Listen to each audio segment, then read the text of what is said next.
കേരളത്തിന്റെ രാഷ്ട്രീയ ഭൂപടത്തിൽ വി.ഡി. സതീശൻ എന്ന നേതാവ് ഒരു പുത്തൻ തരംഗമായി മാറുന്നത് കേവലം തെരഞ്ഞെടുപ്പ് വിജയങ്ങളുടെ മാത്രം അടിസ്ഥാനത്തിലല്ല, മറിച്ച് തലമുറകൾക്കിടയിൽ അദ്ദേഹം നേടിയെടുത്ത സ്വീകാര്യതയുടെ കൂടി ഫലമായാണ്.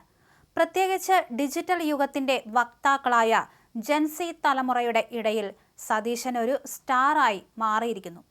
5 ദിവസം മുമ്പ് ഡൽഹിയിലെ കേരള ഹൗസിന് മുന്നിൽ രാത്രി വൈകിയും അദ്ദേഹത്തെ കാത്തുനിന്ന JNU, ജാമിയ മിലിയ, ഡൽഹി സർവകലാശാലകളിലെ വിദ്യാർത്ഥികൾ ഈ മാറ്റത്തിന്റെ വ്യക്തമായ അടയാളമാണ്.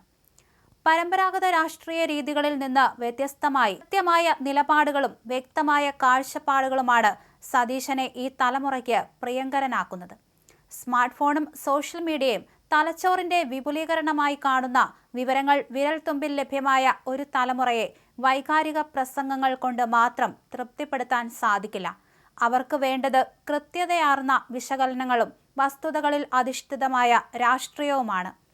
നിലപാടുകളുടെ രാജാവ് എന്ന് വിദ്യാർത്ഥികൾ അദ്ദേഹത്തെ വിശേഷിപ്പിക്കുന്നത് ഈ പശ്ചാത്തലത്തിലാണ്. എന്തുകൊണ്ടാണ് വി.ഡി. സതീശൻ തന്നെ മുഖ്യമന്ത്രി സ്ഥാനത്തേക്ക് വരണമെന്ന് ജൻസികൾ താൽപ്പര്യപ്പെട്ടത്? ഒരു വിദ്യാർത്ഥിയുടെ മറുപടി ഇങ്ങനെയായിരുന്നു: ഒന്നാമത്തെ കാര്യം, നിലപാടുകളുടെ രാജാവ് എന്ന് പറയുന്ന ഒരേയൊരു നേതാവ്. ഞാൻ അങ്ങനെ പറയുന്നില്ല, പക്ഷേ ഇപ്പോൾ നിലവിൽ അങ്ങനെ ഒരു നേതാവ് വി.ഡി. സതീശനാണ്. പിന്നെ ഏറ്റവും കൂടുതൽ ജനപിന്തുണ ലഭിക്കുന്നുണ്ട്.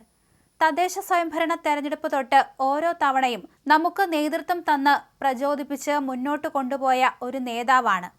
അക്യുറേറ്റ് ആയിട്ടുള്ള പ്രവചനം ഒക്കെ നടത്തി മുന്നോട്ട് വന്ന ഒരു നല്ലൊരു നേതാവ്, നല്ലൊരു CM ആകും എന്നുള്ള ഒരു ഉറപ്പ് കൊണ്ടാണ് പിന്തുണയ്ക്കുന്നത്. വി.ഡി. സതീശൻ എന്ന നേതാവിൽ ഏറ്റവും ആകർഷകമായി തോന്നിയത് എന്തെന്ന ചോദ്യത്തിന് മറ്റൊരു വിദ്യാർത്ഥി ഇങ്ങനെയാണ് പറഞ്ഞത്: അദ്ദേഹത്തിന്റെ ഒരു കാഴ്ചപ്പാടുകൾ. ഇലക്ഷൻ സമയത്ത് പോലും അദ്ദേഹത്തിന് വ്യക്തമായ ഒരു ഇൻസൈറ്റ് ഉണ്ട്. എങ്ങനെ ഇലക്ഷൻ കൊണ്ടുപോകണം, അല്ലെങ്കിൽ വിജയം എത്രത്തോളം ആയിരിക്കും എന്നുള്ളതിനെപ്പറ്റി വ്യക്തമായിട്ടുള്ള ഒരു ധാരണയും അഭിപ്രായവും അദ്ദേഹത്തിനുണ്ട്. നമ്മൾ ജെൻസിക്ക് പറ്റുന്ന തരത്തിലുള്ള ഒരു കംപ്ലീറ്റ് ലീഡറാണ് അദ്ദേഹം. മുഖ്യമന്ത്രി ചർച്ചയിൽ ഗ്രൂപ്പിസം വിഷയമാകുന്നുണ്ടോ എന്ന ചോദ്യത്തിന് മറ്റൊരു വിദ്യാർത്ഥി പറയുന്നത് ഇങ്ങനെയാണ്: ഇല്ല, ആളുകളുടെ താല്പര്യം പ്രകടിപ്പിക്കുന്നതാണ്. ഗ്രൂപ്പ് സമവാക്യങ്ങൾ അപ്രായോഗികമാണ് കേരളത്തിൽ ഇപ്പോൾ നിലവിൽ. അതിന് പ്രത്യേകിച്ച് 2021 ശേഷം ഗ്രൂപ്പിന് അതീതമായിട്ട് കോൺഗ്രസ് വളരണമെന്ന് ആഗ്രഹിച്ച ഒരു പറ്റം നേതാക്കളും ഒരു പറ്റം കോൺഗ്രസുകാരുമാണുള്ളത്. എന്തുകൊണ്ട് സതീശിനേക്കാൾ മികച്ച നേതാവില്ലെന്ന് ജൻസികൾ കരുതുന്നു?